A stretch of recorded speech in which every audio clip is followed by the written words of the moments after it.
There is a quiet moment we all hit eventually. Your plans collapse, the path forward vanishes, and you're left standing entirely alone in the dark. When that happens, our immediate instinct is to look at the wreckage and assume we failed. We treat the simple act of falling down as the end of the road. But look at the trajectory of any person who has achieved something of real value. Every single one of them has stood in that exact same darkness, feeling completely broken. The collapse itself is not the failure. The only actual failure is the choice to stay on the ground when getting back up feels too heavy. Think about what happens to a tree when a massive storm hits. The wind doesn't simply snap the trunk on impact. This diagram illustrates the mechanics of that survival.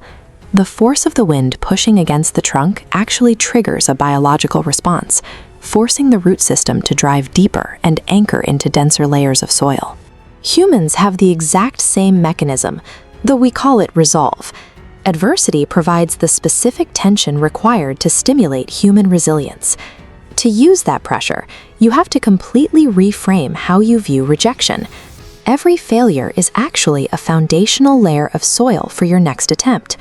We can see this mechanic clearly in the work of Thomas Edison. He famously attempted to build a working commercial light bulb and missed the mark 10,000 times. But those were not defeats. He was building a deliberate collection of 10,000 precise data points. From his perspective, he hadn't failed at all. He had successfully identified 10,000 specific material combinations that did not work, effectively narrowing his search grid. Progress relies on the process of elimination. Every time a prototype breaks, you have successfully discovered exactly what to avoid tomorrow.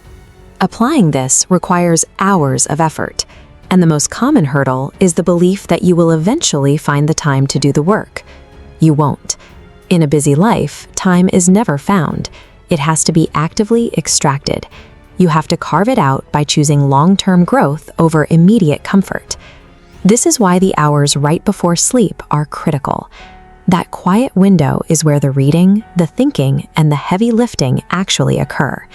The person who secures that single hour of late-night labor wakes up the next morning as a slightly sharper, more capable version of themselves. While your competition is resting, you are actively gaining ground in the margins of the day. A finished goal is rarely the result of a sudden leap. It is the cumulative total of those isolated, extracted nights of effort. Realizing those results will naturally take time, but the decision to begin the process happens in a fraction of a second. Make a specific commitment tonight. Promise yourself that you will push forward, inch by inch, and you will not surrender your momentum. This internal shift acts as a pivot point. By choosing to move forward, even by inches, you create a measurable departure from your previous baseline. Your story is currently in progress, and you dictate the next chapter. The most capable, resilient version of who you can be doesn't even exist yet. It is a potential state waiting to be built. And it is your sole responsibility to bring that version of yourself into reality.